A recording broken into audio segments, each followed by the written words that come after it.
See how easy it is? We are not all equal in time. Of course not. That's what's called the circle of atonement.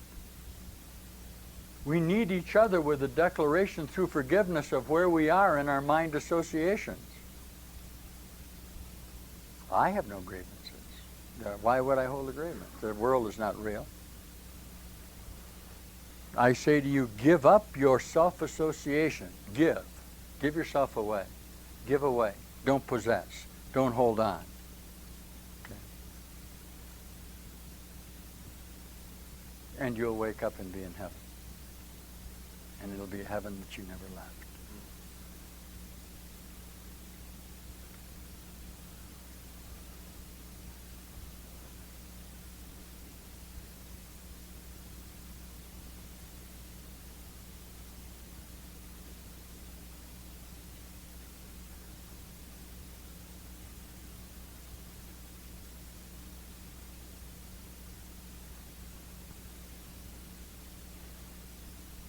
That's better.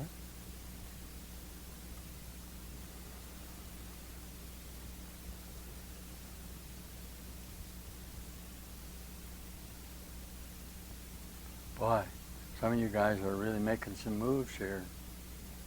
I'd like to authenticate that for you. Don't pinch yourself down. Get out of yourself for a minute. Drop your practice. Quit it altogether. Come on home. There's no such thing as practice. Everything is real each time you declare it.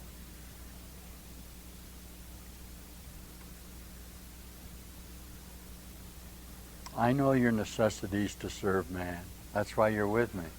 I know your compassion of the pain you feel for your brother. I know your need to be a healer. I'm just encouraging you to understand that you are whole healed. And by that declaration, you become a real healer. I know your passions of need to help the plight of the sick and the dying. I understand it perfectly well. That's why you got me. The frustrations of your inability to do that are now obsessing you. You're searching around for a solution to this, and there isn't any. Be thankful there's no solution here. If something were really sick and you could cure it, you'd have a very serious problem. Whew, don't talk about it. You listen to me now.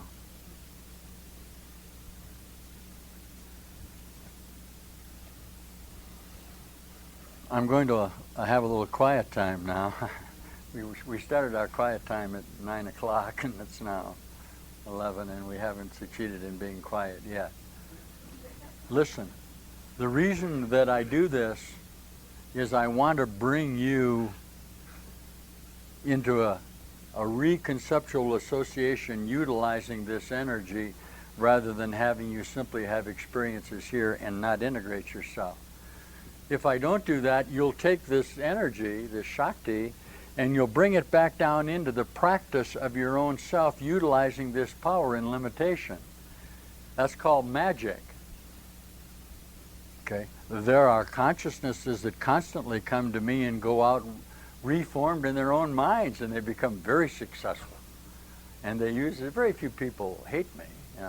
I'm only teaching love anyway. They decide they don't want this, but they're very willing to take the part of that they're willing to hear out into the world. Is that okay with me? Well, what do I care? But don't tell me it's real, and don't tell me that you're going to succeed in dying, because you're not. But use me. Will I use your energy out there? Of course. Okay? I'll use the energy of your reassociation to the full advantage of the whole universe. You're the one that's made the decision to use your own energy to die. You can do that if you want to. But you won't make yourself real. I'll just be gone. Will you still be here? No. You maintain that you are, but that won't mean anything to reality. You'll simply remain asleep in your own constructed dream. Come on, guys. This is a process of the waking up of your mind. If you can get a hold of the idea that you've constructed the world and that you're not really communicating at all, it's like I'm punching my way through your shell here. You keep wanting to re-identify with what's out there. That's not out there. There's nothing out there. An idea never leaves its source. Nothing has ever left you. You're just contained. You're spinning around inside there, and I'm knocking on your thing. Come on out. Come on out now. Stop dreaming your dream of death. Chapter 21. You're the dreamer of the dream. Don't dream this dream anymore. It's futile. You ought to be able to look around and see that you're doing the same things over and over again. There is no escape from the world as you've constructed it, literally. You've designed yourself not to get out. That's okay.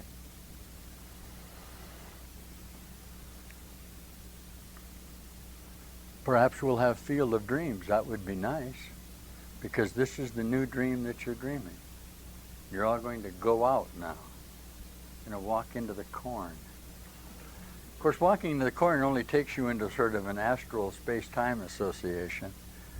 Perhaps it's better than this. Perhaps Iowa really is heaven. If Iowa isn't, where is it? Gently now.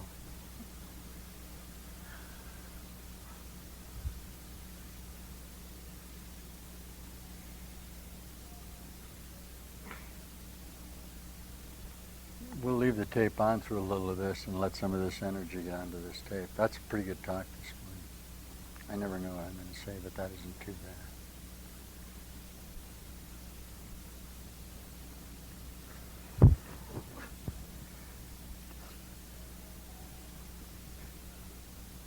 This is my favorite memory. Doubtful becoming doubtless. I teach you a guy.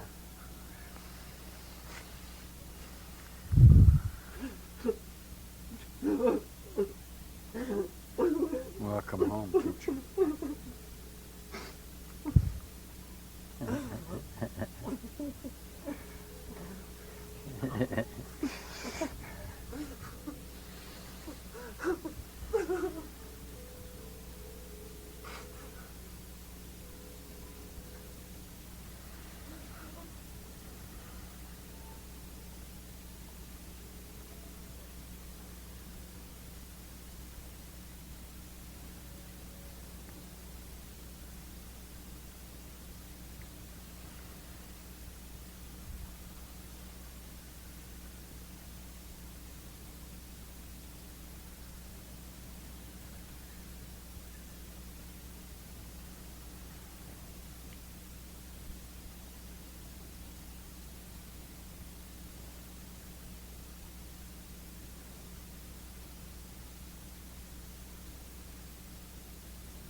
See you.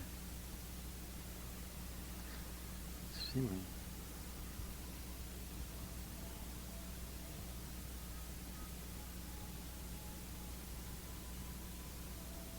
You quit fooling around. That's an order I got for you. Start getting into this instead of this. I'm always right when I give specific orders, teacher. You must have told me to tell you that. It's important that you look at it. Otherwise, you're ready. You've been fooling around. So you got too much energy in here and you're fooling around with it. You don't want to do that. The only one you can hurt is you. But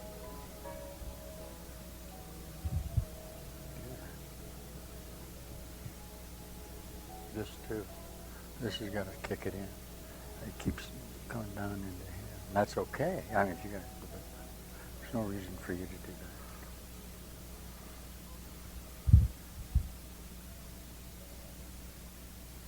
I'm going to take care of something for you just for a second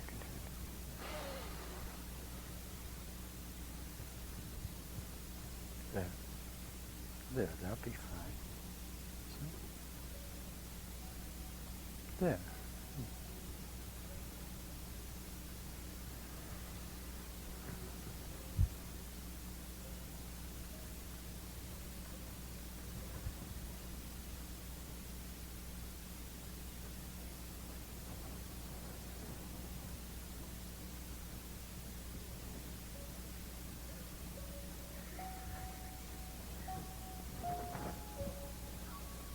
Let it hang out.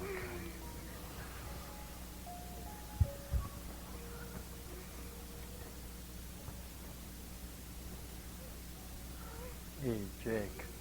Come on back, Jake. Got a job for you.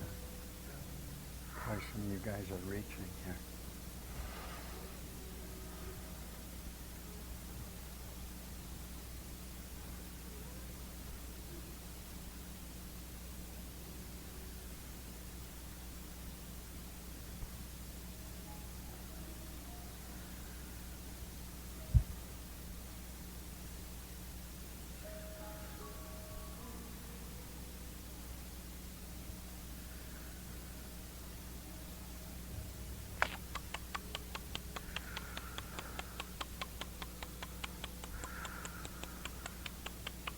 There you go.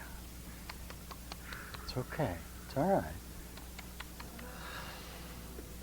It's okay. Ah.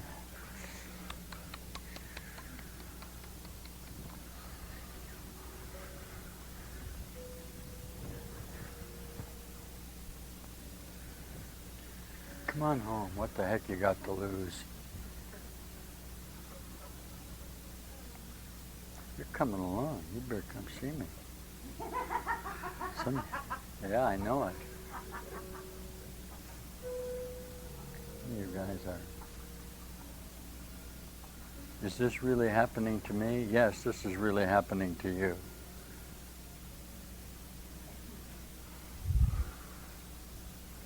You're getting ready too, teacher.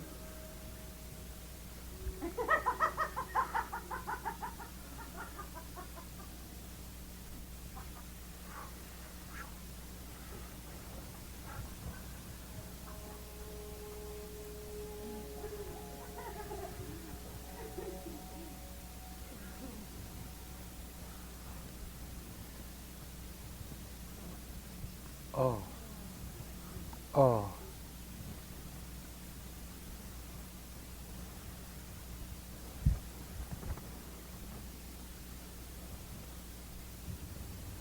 Oh.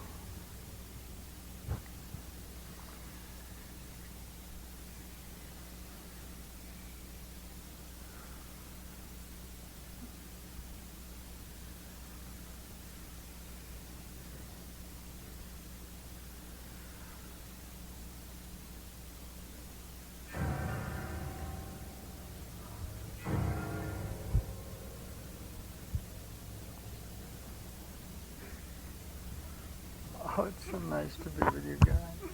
Oh, what a relief. Oh, look at this.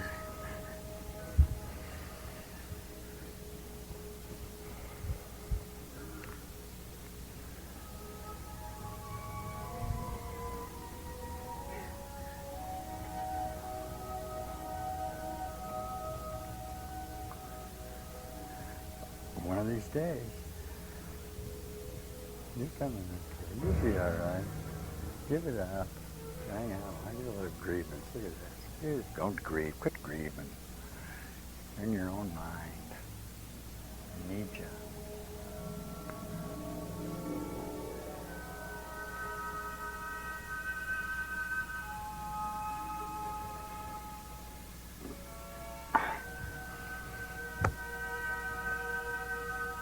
Good. Good.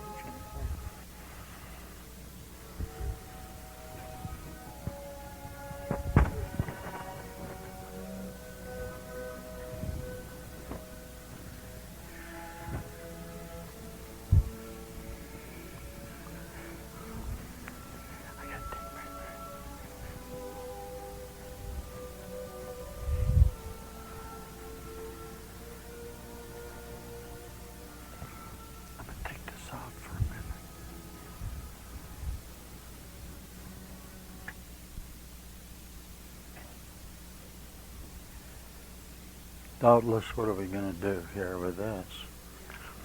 There was a click in time, and everybody's sort of gone out of it. Let me see you guys.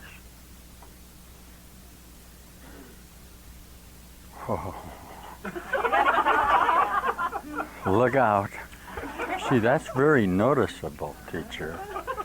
That's it's called whole face, we call that. Face on. If Jesus calls it face on. It's a new capacity to look rather than shield. See, you're doing it too. face on. It's a form of purgated innocence. You become innocent. You say, the hell with it. I mean, it's okay. Jesus teaches it as non-guilt, but boy, when you got it, it's like, that's okay. Then you learn to be a little discreet with it because you become very penetrating.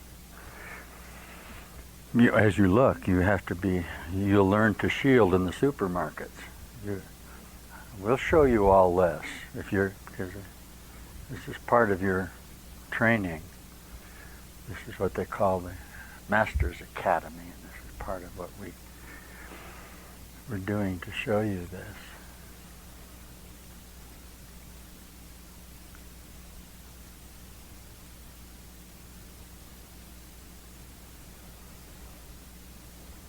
What you'll notice is that the texture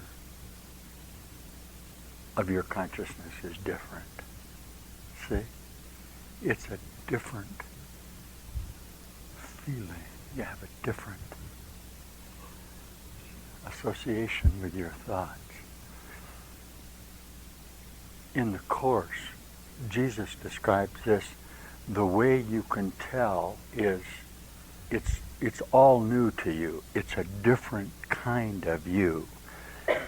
Not in your form associations, but rather simply in the way your mind now activates. It becomes, oh, hi teacher. Dear, nice to see you. You see?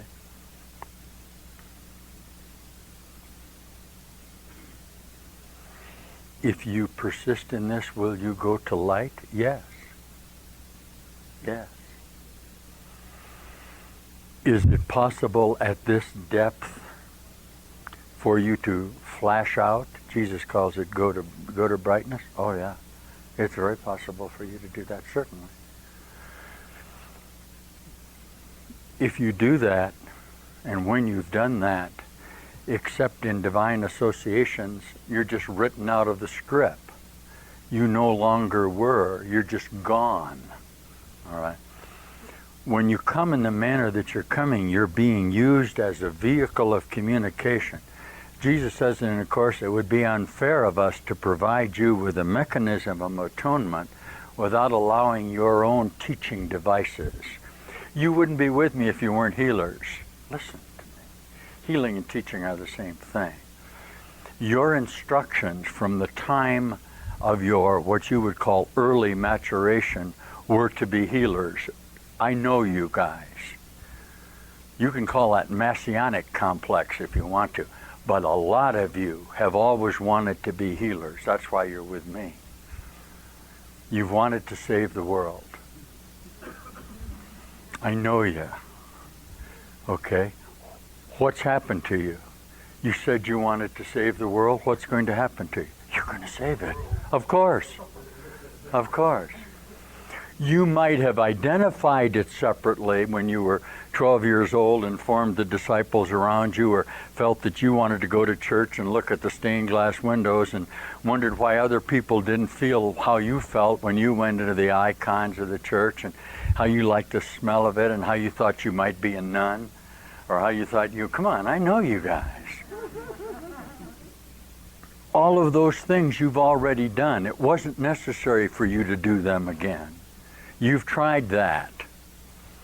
You've tried to withdraw and you've tried to participate. You've climbed mountains and gone down into valleys. You've charged up hills attacking the enemy, and you've defended yourself, and you've resigned yourself, and you've killed yourself, and you've glorified yourself, and still you've been you, and now suddenly the whole you is emerging. Be happy about that. Be very happy. Be happy. If I were you, I'd be very grateful for what's happening to you. I would look back and say, I don't want this. Let Babylon burn, you guys. You've come, the line is getting real straight for you now. Straight the way and narrow the gate. Okay. Don't hide your light under a bushel. Let it start to show. Okay. I'm doing Christian vernacular here. But that way now is straight to you. You can see it. In the Course, Jesus says the road will get real straight. You've decided. It gets narrower and narrower. It's called the razor's edge, we used to call it. You find yourself like this. You may glance back very occasionally, but it's getting too straight. What? You become one-eyed. This is what you want to do. This is what you want to do. You'll be distracted and you'll come right back onto it. Don't turn around. Okay, let Babylon burn. Some lovely sentences in the spiritual thing. I mean, you've climbed out through the top of the roof. Let your possessions be. Don't go back down into the burning building. Let it alone. You'll turn to salt, and your salt will have lost its savor. And what good is that going to do you? Okay, you are the salt of the earth. This is Lot's wife, isn't it, when she's leaving Babylon. She looks back and, whoppo. If Babylon is, you built the wall around Babylon, and you have been babbling in your attempts to reach God, which of course you can't. And now let's let the walls come a-tumbling down, all right? Or Jericho.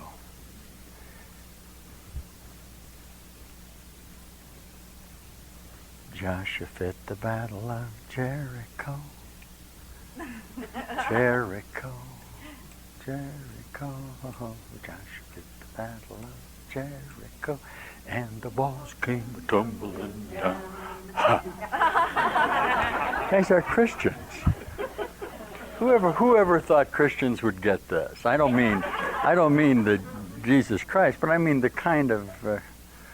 Well, how else could they get it except with Christianity? If you stop to think about it, if we're teaching transformation of mind, which is all we ever really taught.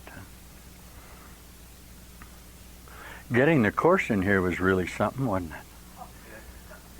You talk about a miracle. That Course is coming intact into a conveyance, a receptacle that could could scribe it without judgment, okay, as it was. That's an incredible accomplishment. You notice that, and of course that's what we needed, we needed a scribe. We needed somebody that was going to enter into perceptual interpretation. As soon as Helen enters into interpretations, it falls off. Like her prayers and that are not Course, obviously. You can tell the difference very decidedly. But imagine being able to actually continue and bring that down into this reality. It's an astonishing thing. There, at least then you had the presentation of it.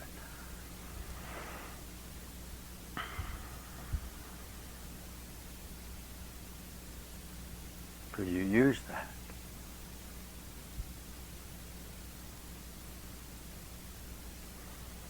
It started to slip sideways. The Course, I don't know how you could slip the Course sideways perceptually, but you did it.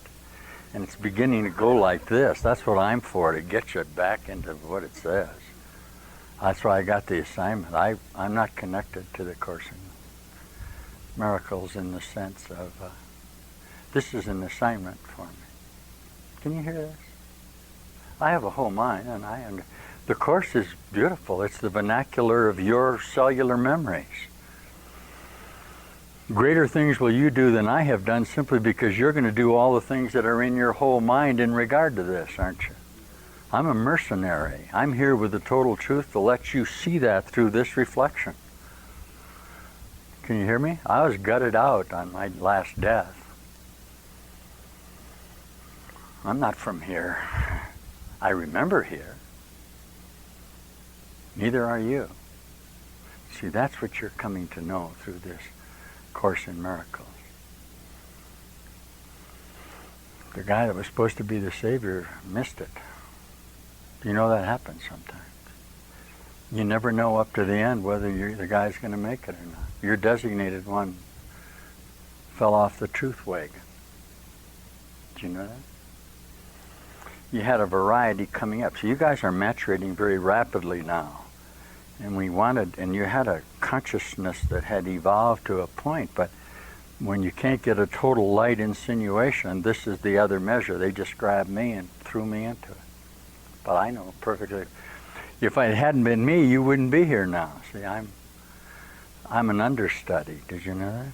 But it's a good thing for you that's true, because now we we're in. We're okay. We're going to be all right. The steps that have been taken today are extraordinary. That little click that you heard about 10 o'clock this morning was a whole shift in consciousness. Everything that is in this room now is different, completely different than it was. It's just, you can sense it if you want to, but you can sense that it's different. It's later in time. Let's see if you can hear that. Even though it's later in time, it would appear to be in the same association, wouldn't it? Okay, why? The same things are happening, but they're at a higher integrated frequency of consciousness response. Okay, and you're actually sharing it up in here rather than down in here. Now that sorting out process will continue. Those of you who are going to slip a little bit back into time will come back down in, and then that may evolve, and tomorrow you'll undergo a dramatic experience and you'll be back up into it.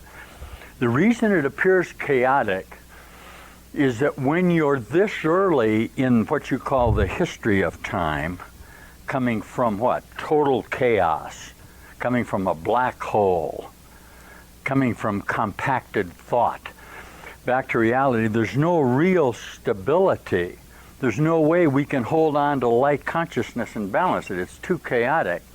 So all of you individually are coming from different places in the space-time fabric to enter into this fabric. Some of you are ahead in one regard, like you're very much in one. Some of you are a little behind in one regard. In what? What Jesus calls the great rays. Okay, this energy you're experiencing are just what? The 12 rays, aren't they? The emanations that became light when in fractured consciousness. Okay, the 12 notes on the chromatic scale, the 12 tribes of Israel, and on and on. So when you meet a consciousness at this depth, you may match very well with him in some of the centers, but in other centers you're way off. So you love to hate and hate to love, and you think you love him, but you keep trying to establish these relationships. Now if you'll use this energy, this bright energy, this is later on for all of you in time. So you can organize around this if you won't judge it. And don't judge the brother that you're with, then you'll come into this new light. That's what's happening to you.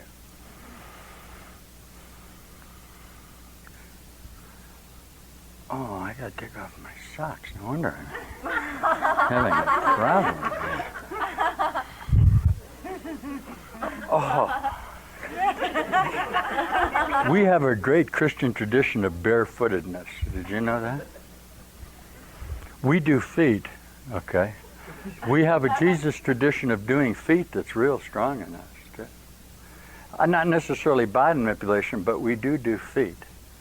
The only part of you could ever be corrupt would be what touches the earth. At the Last Supper, when Jesus is doing feet. And Peter says, well, let's do the whole body. He says, Jesus, just do the feet. Just take care of the lower energy. Let the part of you that's connected to the earth is what needs to be recovered. That ceremony's kind of gone away at Easter, isn't it? Remember the old ceremonies Christians used to do each other's feet? I see some Episcopal people didn't like the idea. It wasn't sanitary to do each other's feet, so they decided to wash each other's hands instead, sort of. I thought that was sort of Pontius Pilate-y, you know.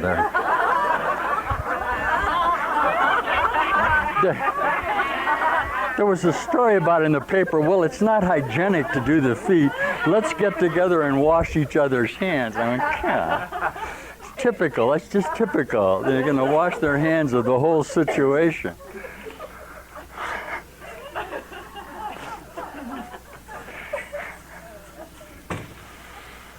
Yes. So here you are in this new light arrangement. You're looking very lovely. What do you do now? Nothing. Nothing. The miracle works just by step back from it. You have the energy now. If you want to make application of it, you don't have to go charging out to prove that you have this. There's no necessity to prove you. There's no alternative to what's happening to you. This is simply a maturation of your mind. Let it happen. Will you be confronted by these other consciousnesses on the surface? Just keep backing away from them. Hello. Hello. Will that be a little chaotic? Perhaps, but what do you care? What do you care? You've got a little piece of something here, and you're not going to let that go. Jesus, in the Course, there's a lot of the Course where he says, once you see this, you won't persist in being human. You may not be able to express it. You may find counsel in your own closet. I would admonish you to ponder this in your heart. You go and get alone, and you'll begin to feel this energy, and you'll start to breathe, and the next thing you know, you'll begin to have spontaneous reactions to this new flow of you. You don't have to get into a big group to demonstrate that. In fact, the less that you attempt to demonstrate in mutual association, the more rapidly this maturation will occur, because this is an individual process.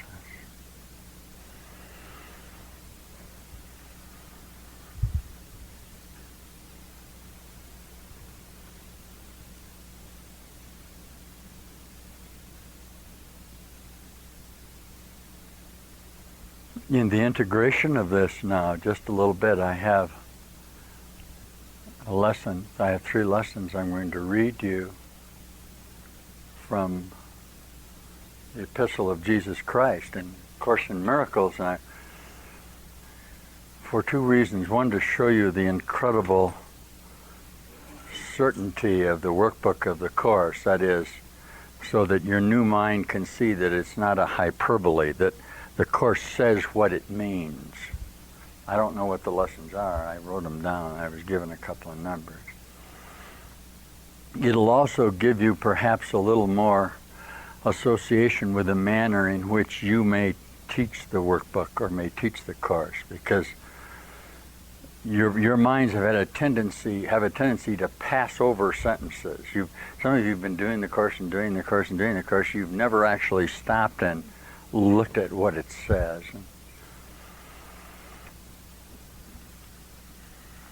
And I hope to do that a little bit.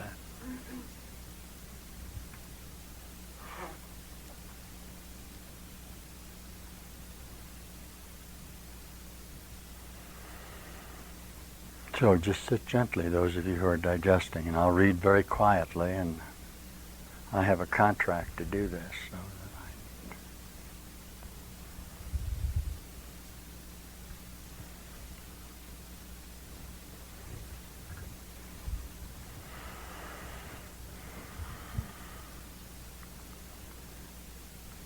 A Course in Miracles from the workbook by Jesus Christ of Nazareth. Our lessons for today are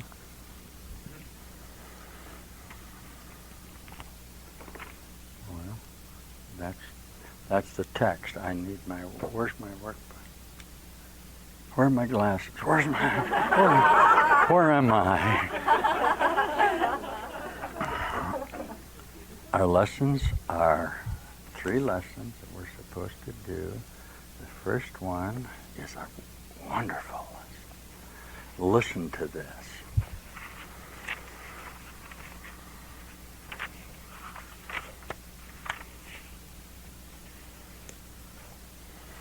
This is lesson 79, and this is what happened to you this morning. Let me recognize the problem so it can be solved. Let me recognize what my problem really is, okay, and then I'll be able to solve it. It's always seemed to you that out here are all sorts of problems, and you keep trying to solve them. They're like brush fires. You rush out and you do that, and you rush out and do that. Let's stop like you did this morning and take a look at this. Listen. A problem cannot be solved if you do not know what it is. Even if it is really solved already, you will still have the problem because you will not recognize that it has been solved. The first admission in the Course in Miracles is what? First, you have to know you have a problem. There's all sorts of consciousnesses that participate in the conflict that won't even admit they have a problem. They just say, that's the way life is, that's the way the world is, you got to expect it to be conflictual, you're going to have to go out and fight for everything you got. That's not a problem to me, that's a demonstration of my own reality, and I'm going to attack and defend and prove myself in that situation. Okay. Now the next step after that is say, hey, I got a problem here. I'm having problem solving, and I seem to solve it, and it keeps coming back again, all right? Now, that's what this says. Now, a problem cannot be solved if you don't know what it is. You know you have it, you don't know what it is. This is the situation of the world. The problem of separation of your mind, which is really the only problem that you could ever have, being separated from God, has already been solved. Yet the solution is not recognized. Why? The problem is not recognized. If you don't consider your problem only to be separation, it would be impossible for you to see that the problem has already been solved, because the cause and effect are not apart and you're not identifying the problem. Your problem is being separated from God, not in reality, but in what you think you are. Okay, now you can see that the problem has already been solved. But first you must what? Delineate the problem. Make the admission that you are separate and apparently can't solve the problem by your own devices. All right? Now, everyone in this world seems to have his own special problems, yet they're all the same and must be recognized as one if the solution that solves them all is to be accepted. Who can see that a problem has been solved if he thinks the problem is something else? You keep finding solutions to separation. You keep justifying your existence in solving the immediate problem that presents itself to you within the association of your own concept of what you are. You don't seek the whole problem, but you identify yourself in the limited sickness that you possess, for example. And you take an aspirin for your headache, all right? Or all of the results that you bring about in an attempt to satisfy your existence in relationship with the falsity of the separation. This is the position in which you find yourself now. You have the answer, but you're still uncertain about what the problem is. A long series of different problems seem to confront you. As the one is settled, the next one and the next one arises. And there seems to be no end to them. There is no time in which you feel completely free of problems and at peace. Now, the temptation to regard problems as many is the temptation to keep the problem of separation unsolved. You literally cannot solve the problem if in your perceptual association with yourself you continue to identify separate problems in association with what you are. You ready? One problem, one solution. Okay. You have one problem. It's you. Okay? This will get real nice for you if you're willing to accept it. Okay. Then you can move to, I am the cause of this. Nothing outside of me can harm me. Okay? Which is really into the teachings of the workbook. Okay. The world seems to present you with a vast number of problems, each requiring a different answer. This perception places you in a position in which your problem solving must be inadequate and failure is inevitable. Listen, and you know this is true. No one could solve all the problems the world appears to hold. They seem to be on so many levels in such varying forms and with such varied content, and they confront you with an impossible situation. Dismay and depression are inevitable as you regard them. Some spring up unexpectedly, just as you think you've resolved the previous ones. Others remain unsolved until under a cloud of denial, and then they rise to haunt you from time to time, only to be buried down again as still unsolved, like your death that's coming on you now. Holy mackerel, I don't know how you could stand this. Isn't this lovely? You ready for this? All of this complexity is but a desperate attempt not to recognize the problem, and therefore not to let it be resolved. Notice it says not to let it be resolved. It doesn't say to resolve it. It says to let it be resolved. If you could recognize that your only problem is separation, no matter what form it takes, you could accept the answer because you would see its relevance. Perceiving the underlying constancy in all of the problems that seem to confront you, you would understand that you have the means to solve them all, and this is what I'm trying to give you, the constancy to recognize that all of these problems are only you. And that by admissions that you have the problems, you can bring together in the single solution of the relinquishment of your necessity to solve them at all. The problems of the earth cannot be solved. This is what this is telling you. They cannot be solved. They are constructions of your determination to hold on to yourself in your false perceptual associations. A problem that's not real cannot be solved. Any problem that was real, and that would be your problem of separation, would have to be solved instantly if it were a problem. It could not be solved. The idea, can you hear this? The idea of a problem is the idea of the solution. You could not construct a problem to which there's not a solution. Can you hear this? What you do is you hold it down and say, this is the problem, this is the solution. You hold it in a limited perceptual association. The fact of the matter is you have one problem and one solution. It would be impossible to have a problem that's not connected to a solution. Otherwise, how could you have the problem? Not only that, but you must have solved it. Because if there is a problem, there is a solution, because cause and effect are not apart. You keep them apart and then go through all this ritual of space-time of attempting to solve the problem separate from its source. You attempt to solve the effects of the problem that you have instigated in your own mind. You can't do it and it won't work. Okay. If you could recognize that your only problem in separation is separation, no matter what form it takes, you could perceive the answer because you would see its relevance. Perceiving the underlying constancy in all of the problems that seem to confront you, you'd understand that you have the means to solve them all, and you would use the means because you recognize the problem. Okay. Now these are the exercises today. Perhaps you will not succeed in letting all of your preconceived notions go. That's not necessary. What is necessary is to entertain some doubt about the reality of your aversion of what the problem is. Let me recognize the problem so that it can be solved.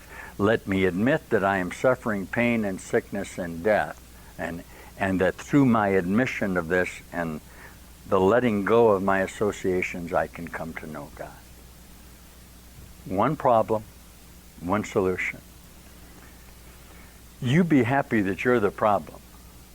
Do you realize the momencity of the weak mind, of the self-constructed mind, if you really have a problem outside of yourself and you have to mitigate it in an attempt to be understood?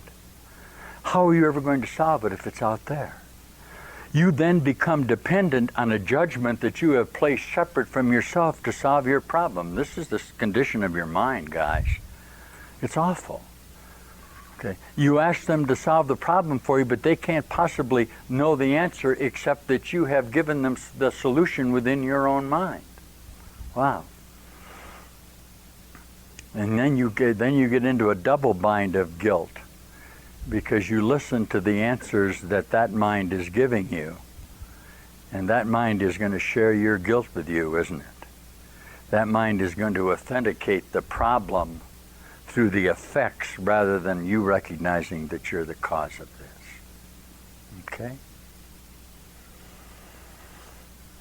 This is lesson, 79 of the workbook. This is after lesson 76 that says that you're under no laws but God's that direct you to simply relinquish everything.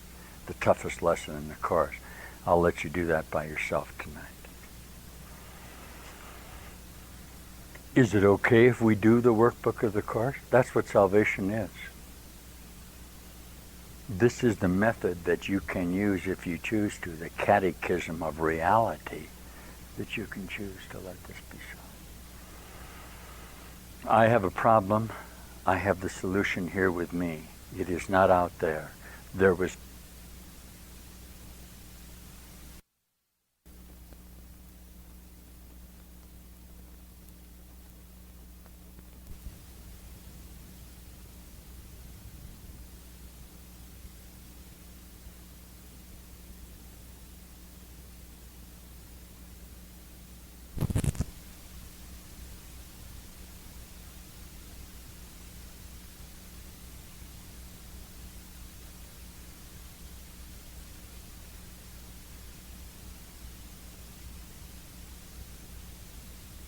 face of the earth that can solve my problem for me but myself. I am doing this but to myself. No matter how tempted I am to believe that there is something out there that is causing this to happen to me, let me let go and see that I am the cause of this. Because if I am the cause of this, then I can be the solution. And if I am not the cause of this, I'm in a lot of problems. I'm going to have to attempt to sacrifice to something outside of me, to arbitrate, to go through quid pro quo, to demand reciprocity in association with idolatry thought forms that I've constructed outside of myself to mitigate the impossible problem in which I find myself. I'm flowing a little bit here. I want you to try to get a hold of what the impossibleness of this. Now, that's lesson 79 of the course. Isn't that lovely? Then lesson 80 is let me recognize the problem has been solved. Wow, that's nice. We won't do that one though, because that's not on our list. But that's coming along. You go to bed. You be real good. And tomorrow we'll do lesson. No, we must do 2 more lessons here. This lesson. I'm anxious to see what this one is. I think it's a good one.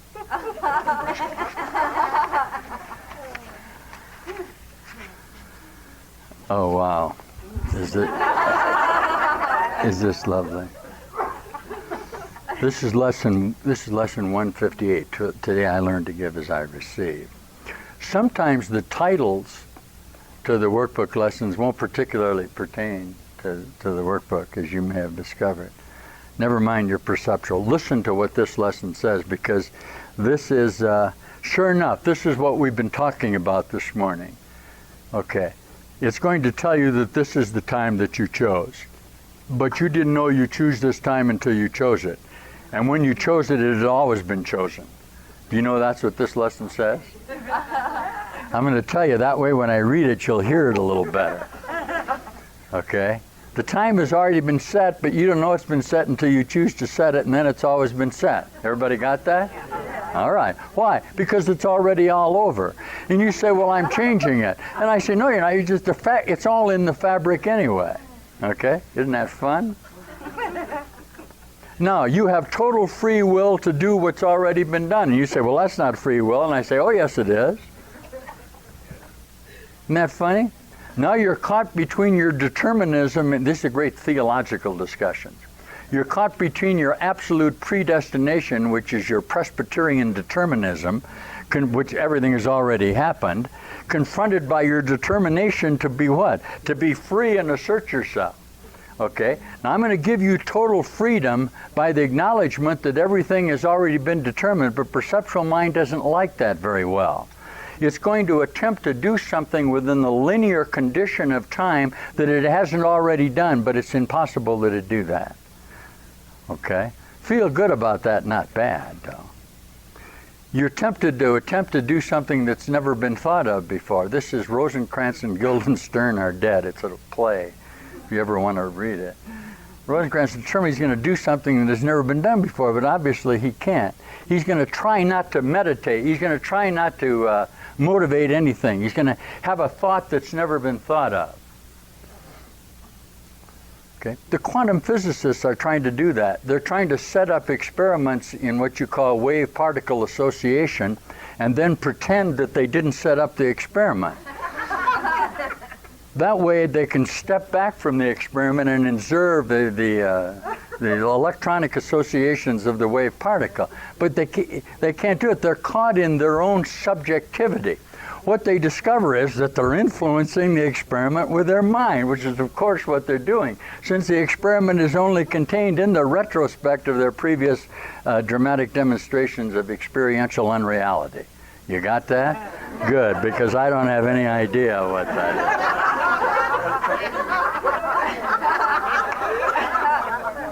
But it sounds good. All right. No, it's an amazing thing. It's always like, will it be there if I don't look at it? Was it always there? And all these sort of things that go on in your mind. Here we go. First of all, what's been given you?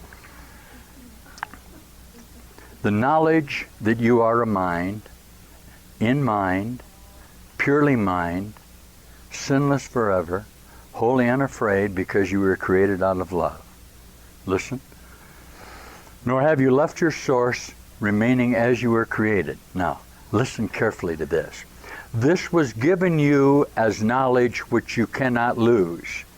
It was given as well to every living thing. Why? For by that knowledge only does it live. This is the statement that beingness is singular. That this I am that you're expressing is singular. That everything is only its own beingness. Try to get a hold of this. That's what this says. That's what creating is. You are as much God as you are God's Son in the sense of your own being wholeness. Okay? That cannot be. You can't lose that. That's what you are. Now what's happened? You have received all of this. Why? No one who walks the world but has received it. It is not this knowledge which you give, for that is what creation gives. And all of this cannot be learned. Actually, this is what we would call in space-time the ontological admission that all of us come from a common source.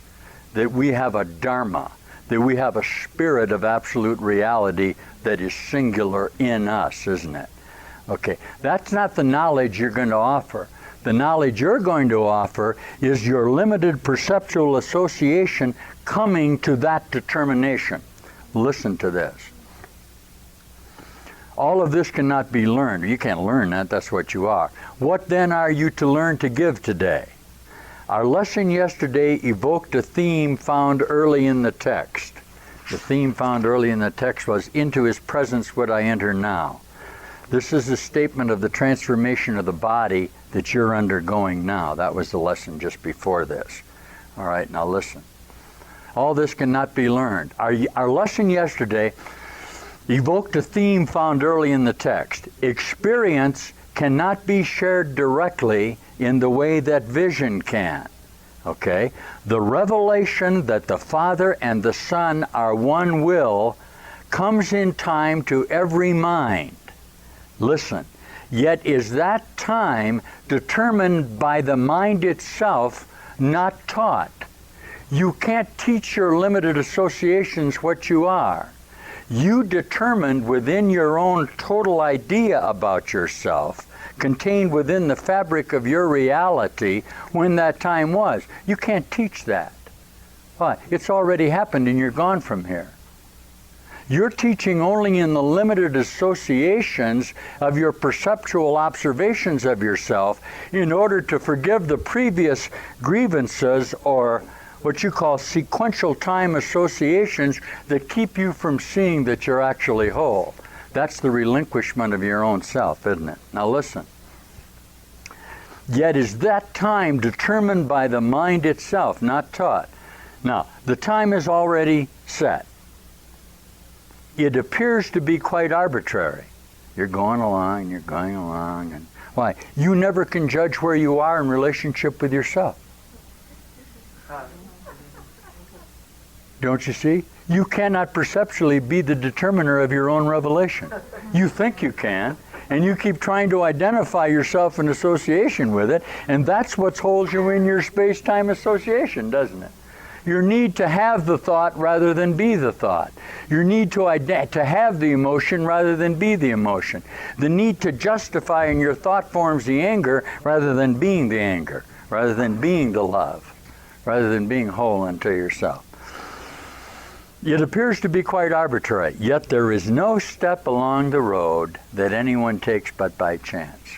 It's impossible. It has already been taken by him, although he has not yet embarked on it.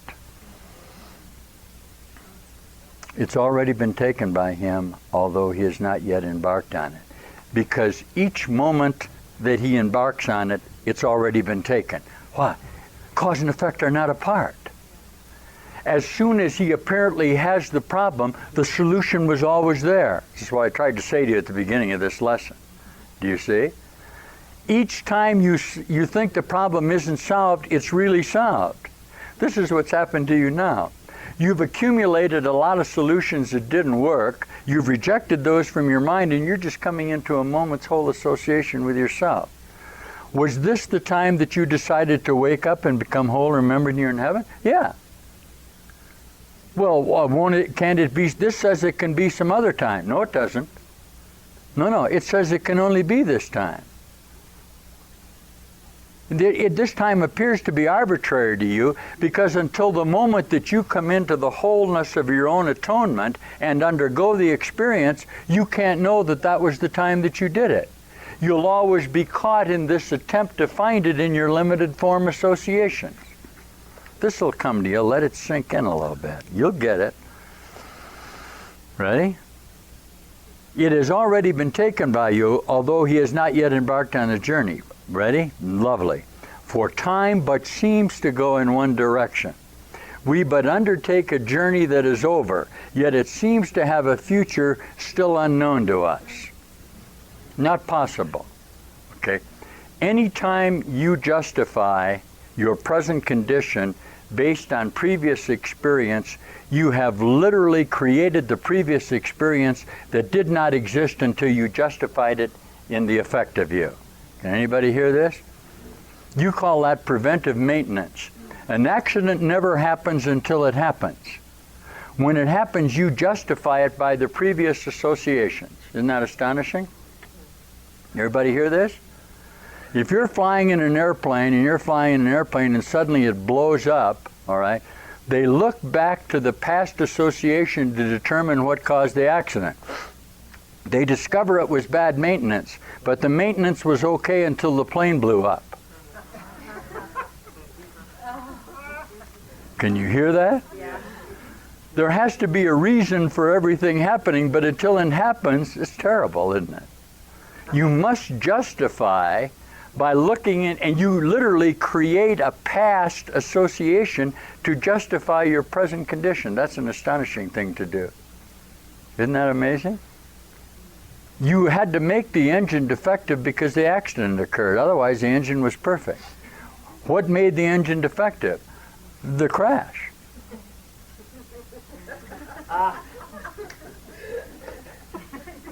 Actually, they're both going on at the same time, but that's hard for you to see. Really what's happening is every time you think of crash, you're crashing. What you've really done is create a statistical possibility. With a framework of linear time, if you create a statistical possibility, it has to come about. There's no such thing as statistic. Everything happens by the thought of it. Can you hear this at all? 1,000,000 to 1 chance is exactly the same as a 1 to 1 chance, because until it happens, it's not. When it happens, it becomes a 1 to 1. Well, there was no chance that that could have happened. I don't know, one single little bolt had to come loose, and then on and on and on. It never stops. Yet it did happen. Why? Because there was a thought that it could happen. And if there's a thought that it can happen, it will. All prophecies are self-fulfilling. That's why you need to die. You contain with you the elements of the certainty of your death. How are you going to keep from dying till you change your mind? You can't. You'll just keep on dying. All right? Yet it seems to have a future still unknown to us. Ready? Time is a trick, a sleight of hand, a vast illusion in which figures come and go as if by magic. They're coming all around you. Yet there is a plan behind appearances that does not change. The script is written. When experience will come to end your doubting has been set. Notice it says experience. Notice that it says that the doubting you have about yourself cannot be overcome except by the experience that you're undergoing now. And if you think it can, you're going to be around here a long time. Because you are the doubter. And the doubter cannot be real. What is it that he doubts? This is lesson 139, my favorite lesson in the course. He doubts himself, but what is it that he's doubting? The doubter can't be any more real than what he doubts, really. That's why you have to undergo this experience in order to be real. The script is written. When experience will come to end your doubting has been set. For we but see the journey from the point at which it ended, looking back on it, imagining we make it once again, reviewing mentally what has gone before. This must be true. Why? Because the atonement or the repair or the apparent schism occurred at the moment that it happened. It was shoo shoo. All right? Now, you're actually looking from the creative essence of yourself back into the occurrence. Here's the problem you have with that. Since you think that your identity is emanating from the bottom of the schism, let's try this for you. Just see if you can get this. This will help you. From what you would call the black hole, from what you would call potentiality, the idea of the activation of the thought form, the earth, the moon, the female, Mother Earth. We all came from Mother Earth. I can see the evolutionary process evolving. My identity is to activate as I evolve from this source. But here's the hooker. Your source is not here. Your source is here. Remember what we said. Shoo shoo. Okay. This is why there's no gender in the Course. I should cover this for you guys that think you ought to be sisters. I don't know what the hell that means, sisters or female. Okay? There is no such thing as female, because female is potential and is activated by the force of reality. It becomes whole automatically. This has nothing to do with female and male as you engender it. Okay? But as Jesus would say, there's no such thing as potential. That creates what? Time. You're saying to me, I can be a female, all right, and I can engender a form of reality based on gathering together in the karma, in the evolutionary process, and reproduce myself in increasing dimensions. But whence comes the power? From soul, from the sun. I'm doing this a little different. From God, of course. Now, what happens to a human being is, where you're evolved in the chaotic association is you're meeting yourself coming and going. All right? This is the only place in the position of space-time where you're nuts. Why? You don't know who you are because you're feeling the insertion of the power emanating from the source, and it is causing conflict with your associations that you emanate from the female, the evil, the Esha, what you call the Elohim, the seven centers, the seven sisters, the Pleiades. In the beginning, God created heaven and earth. That's seven females, isn't it? Okay. The requirement then is what? That you activate your female, which is your potential, through the utilization of the power of God, or the light source. Shushum. Here we go. Shushum. Here's your Ida and Pingala, what you call your yin and your yang, and you're meeting yourself halfway, and your mind is split. Why? This appears to be your source. What has to occur to you? You need to activate all of the memories contained in your genetic association. Why? There's no such thing as time. Okay? The moment that time was thought of, it was totally fulfilled. It went from what? This black hole, this impacted consciousness association, into the bright light of your reality. And that's what's happening to you. That's why there's no gender in the Course. It has nothing to do with sexual male-female. It's not what we're talking about. Need the female become a virgin to be impregnated? That's the whole story of the birth of the Christ. The Holy Spirit impregnates the female who previously was Magdalene the whore, who was out whoring. She now becomes pure by the assertion of her virginity. Okay, the truth of her, by bringing her resolve together to become whole, to become innocent, and is immediately impregnated by the light of God. Is this too esoteric? All awakenings are female. My awakening is very female. Literally.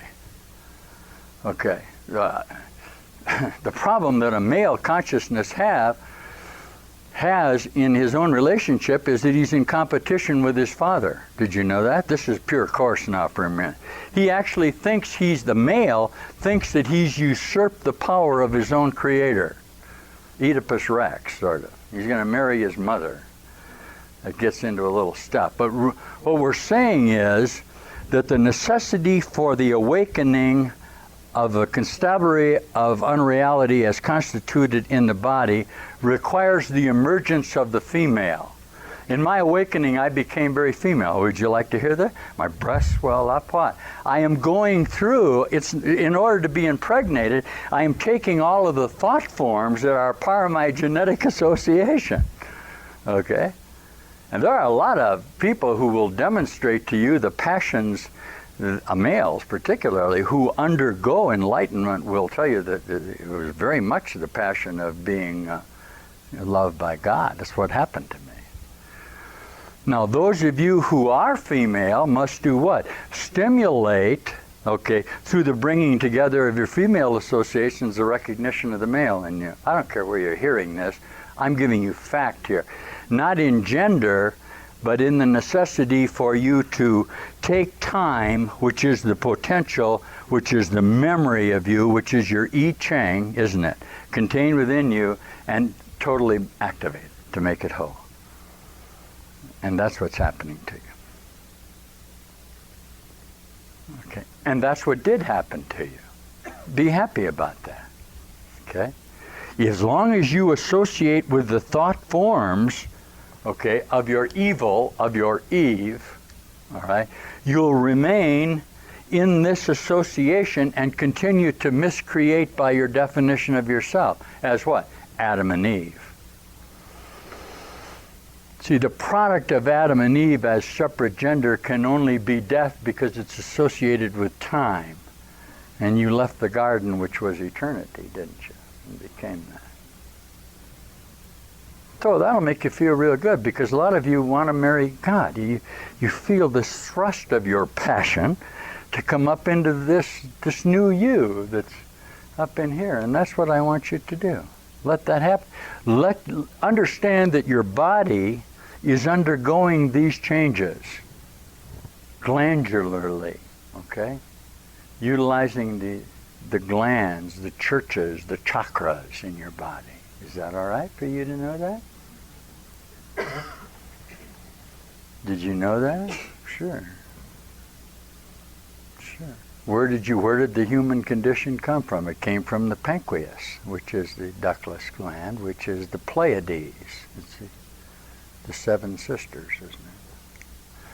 All of the esoteric teachings of the physical body associations are to give you a recognition that you are participating in your own awakening. And if you can get this, it'll be very, very valuable to you. Nothing is separate from you.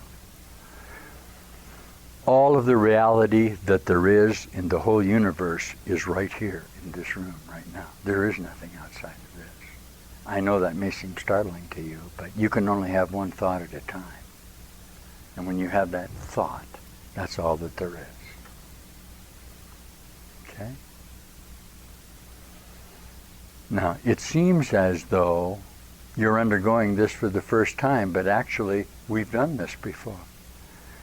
These déjà vus that you're experiencing, this recognition suddenly that things are getting brighter, that they seem wholer to you, are what? The coming together, the fulfillment of your potential, leaving not unresolved the conditions that caused you to die back down into yourself. You're emerging from what? The tomb.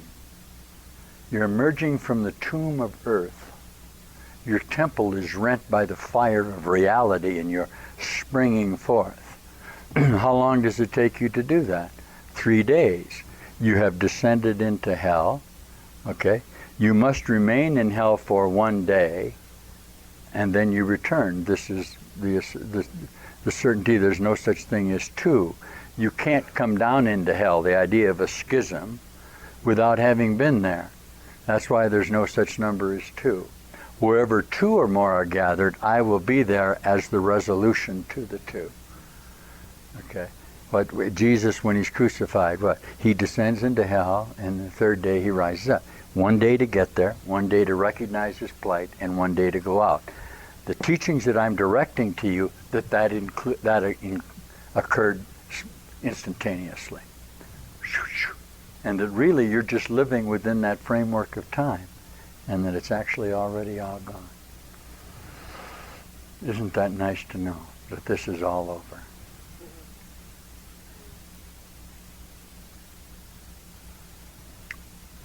What was I? Oh, Wait a minute, I got off there for a minute.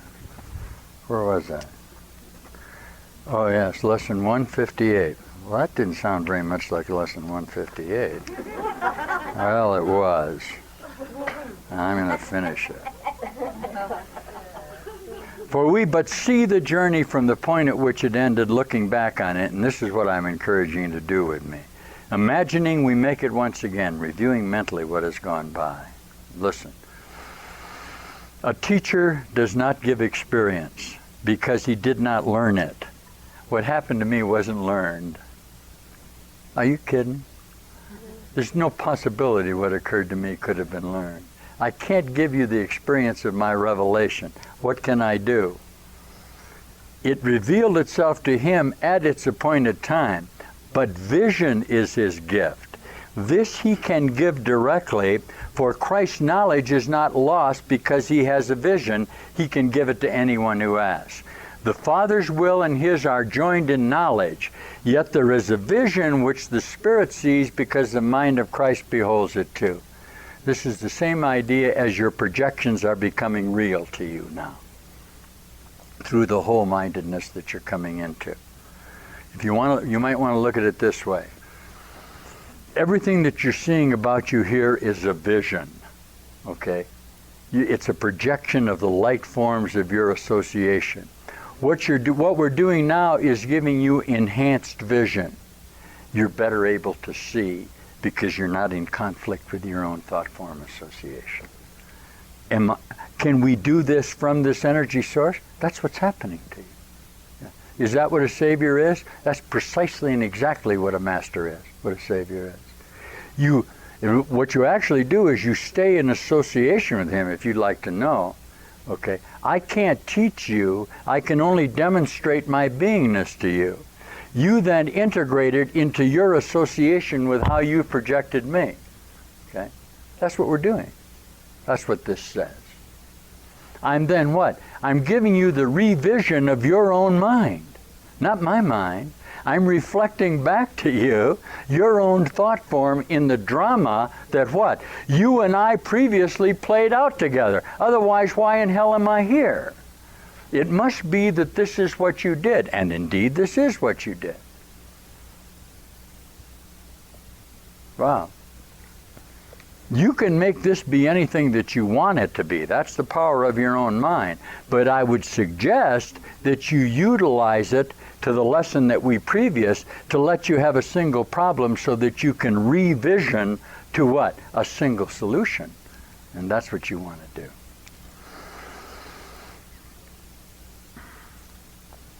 Yet there is a vision which the Holy Spirit sees because the mind of Christ beholds it too. Here is the joining of the world of doubt and shadows made with the intangible. Here is a quiet place within the world made holy by forgiveness and by love. Ready? Here are all contradictions reconciled, for here the journey ends. Experience. I don't know how, I can't understand how people could have this Course in Miracles and not teach this. Somebody's going to have to tell me. Okay, here the journey ends. Where? In experience. Experience. Unlearned, untaught, unseen is merely there. What you did was remove the obstacles of your own mind. What do you see? The bright light of reality that's always been around you. It's always been there. You're removing your own obstacles, aren't you? Okay, this is our goal, or beyond our goal, it transcends what needs to be accomplished. Our concern is to give you the Christ vision, okay? Christ vision has one law, and this is what you're doing. It does not look upon a body and mistake it for the Son whom God created. It beholds a light beyond the body, an idea beyond what can be touched, a purity undimmed by errors and pitiful mistakes and fearful thoughts of guilt from dreams of sin. It sees no separation, and it looks on everyone, on every circumstance, on all happenings and all events without the slightest fading of the light. You listen to me. This can be taught, and it must be taught by all who would achieve it. It requires but the recognition that the world cannot give anything that even vaguely, faintly can compare with this in value. nor set a goal that does not merely disappear when this has been what? Perceived. Okay, and this you give today. See no one as a body. Greet him as the Son of God he is. Acknowledge that he is one with you in holiness. Wow. Thus are his sins forgiven him. For Christ has vision that has power to overlook them all. In his forgiveness are they gone. Unseen by one, they merely disappear, because the vision of the holiness that lies beyond them comes to take their place. One consciousness, and all of it disappears. One consciousness. One Savior of the world. How many Saviors of the world does it take? One. Who is that? You. Darn right. All right. Because the vision of the holiness that lies beyond them comes to take their place. He sees through them. It matters not what form they took, nor how enormous they appeared to be, nor who seemed to be hurt by them. They are no more. And all effects they seem to have are gone with them, undone and never to be done. Undone and never to have been done, and never to be done again, gone away forever. Thus do you learn to give as you receive, and thus Christ's vision looks on you as well. Now this lesson is not difficult to learn if you remember in your brother you but see yourself. If he be lost in sin, so must you be. If you see light in him, your sins have been forgiven by yourself. Each brother whom you meet today provides another chance to let Christ's vision shine on you and offer you the peace of God. Wow, isn't that something? Wow, I don't want to just this. Things keep right top. Boy, this lesson 159, the next lesson here is really great. But we won't do that now. So what's happening here now to you? A revision. A new emergence of mind. Brought about by what? The revelatory experience of you that then changes the manner in which you see. You stop attempting to change yourself in the thought form and let the revelation of your mind, which is real thinking. Any thinking that is not revelatory is not real. All mind does is create. What I'm offering you, and some of you will really experience this, the breadth of your creative capacities will be very much expanded by this energy. You'll begin to paint, perhaps, sing, begin to dance. You'll discover that there's a lot of things in your mind that you can do, of course. The limitations that you have placed on yourself are extraordinary. This new vision that you have yourself is the genius of your whole mind creating in the new perception of identity of yourself. All things about you. That's why thinking is revelatory. Anything that any mind can do, you can do. Do the circuits of genius overload? Sure, they can't stand the passion of their own creative necessity. They kill themselves, they cut off their ears, they die young. Why? Because this need to create has become so intense in one particular field of their genetic association, they literally can't stand it. They have a vision without the capacity to express it fully. Okay? That's why you kill yourself. I am giving you the capacity through the reassociation of your mind to create. This is what you call liberal art. This is the highest form of mind thinking. Man has slipped pretty much into linear time. He's into a lot of thought form, and one of the reasons we're wrapping up this association is the necessity for you to go vertically rather than horizontally now in your thought forms. That's what we're bringing about in you. We'll be wrapping this one up real quick. We're not going to nurture the shallow roots. There's no reason for us to keep spreading computer associations. Okay? That will just prolong the time, won't it? We're going to take you out of here.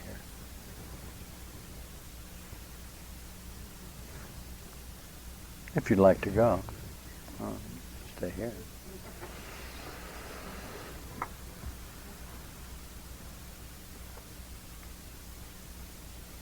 This is lovely stuff. I'm reading you the workbook, right out of the workbook, Out of a Mind, Out of Time. This is a very careful plan that was put together by you for your salvation. Did you know that? Who did you think did this? The 12 of us that found the solution. What is the last judgment? The last judgment will be done by my brothers and I, as Jesus says. The 12 of us, which are all of the consciousness associations, will sit in judgment of ourselves and find ourselves innocent. Is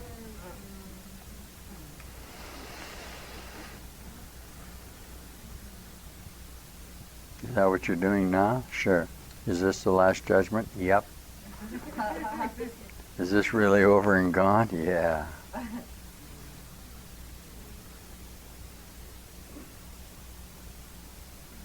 Boy, there's a lot of energy in here, guys. We have to do this last lesson before we... See, you're kicking this up here. Boy, is it hot in here. In the Eastern tradition, that's called Turpo. Earth, air, fire, and water. When you guys crank up your energy, you're generating a lot of heat. That's called passion, but you need the passion in association with the earth, which is thought. Earthiness is thought. Air is breath or spirit, isn't it? Earth, air. Fire is your passion, your red ray association. And water is the elixir of light generated from your reproductive associations that are causing you to flow freely to God. There's a lovely comparisons for you. Is the awakening physical? Sure.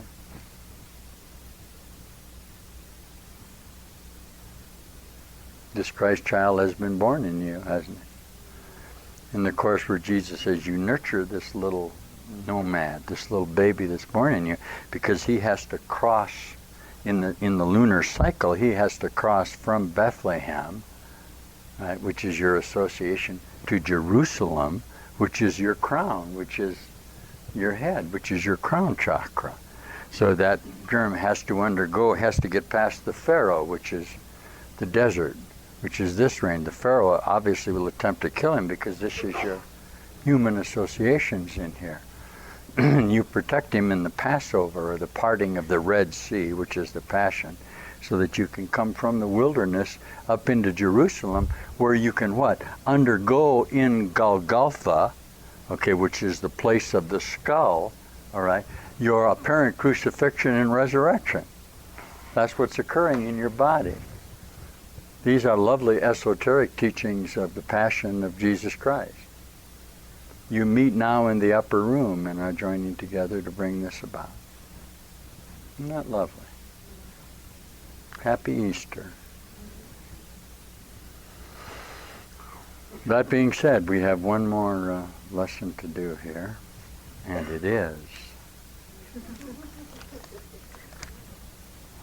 Wow. It is. See how this connects.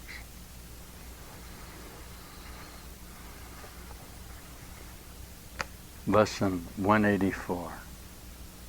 The name of God is my inheritance. The name of God is my inheritance. Isn't that a strange idea? There's a warehouse of love waiting for you that is your name. I'm going to try and name for you just for a second.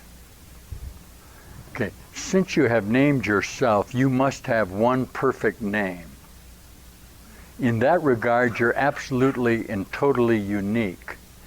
That's why the place in heaven at the gate has been prepared precisely for you, because you're bringing together all of your own memories of yourself into that perfect image of Christhood, aren't you? Okay, so you are named by God in that moment of disillusionment to the wholeness of you. That's who you are. That's completely individual, isn't it? Yeah.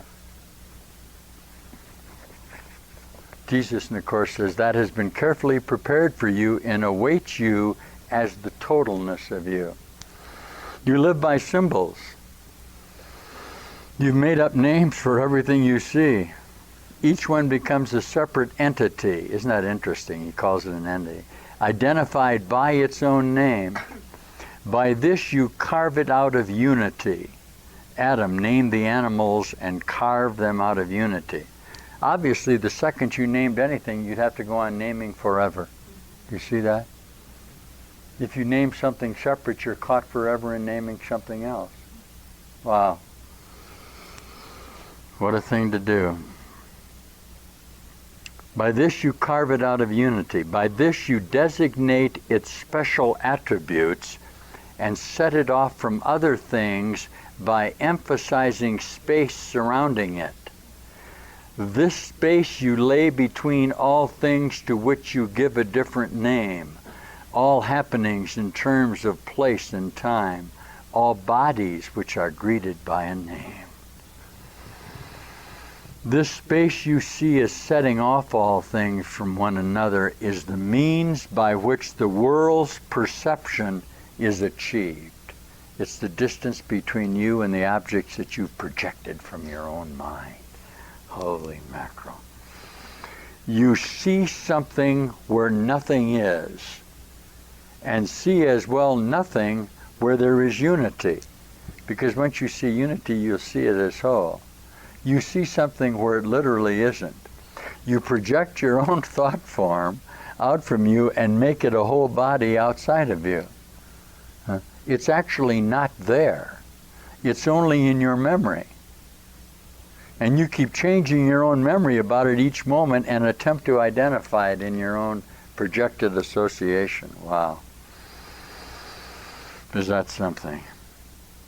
A space between all things and you.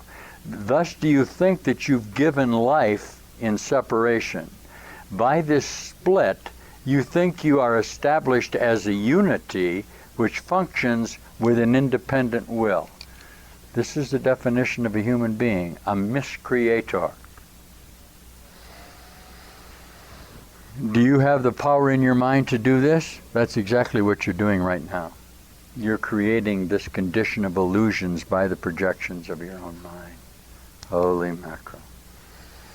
What are these names by which the world becomes a series of discrete events, of things, what? Ununified, of bodies kept apart and holding bits of mind as separate awarenesses. You give them names. You give names to them, establishing perception as you wish to have perception be. The nameless things were given names, and thus reality was given them as well, because if you name it, you make it real in your mind. For what is named is given meaning and will then be seen as meaningful. Come on. A cause of apparent true effect with consequences inherent in itself. You literally let the thought form out there be responsible for you. Boy, is that crazy. Why? You've named it separately from you. Do you see that? You've given it a name and let it act on its own. Boy, is that crazy. Huh? That was all only in your own mind, wasn't it? This is the way reality is made by partial vision, purposely set against the given truth. Now, its enemy is wholeness. It conceives of little things and looks upon them. Ready? And a lack of space, a sense of unity or vision that sees differently, becomes the threats which it must overcome, conflict with,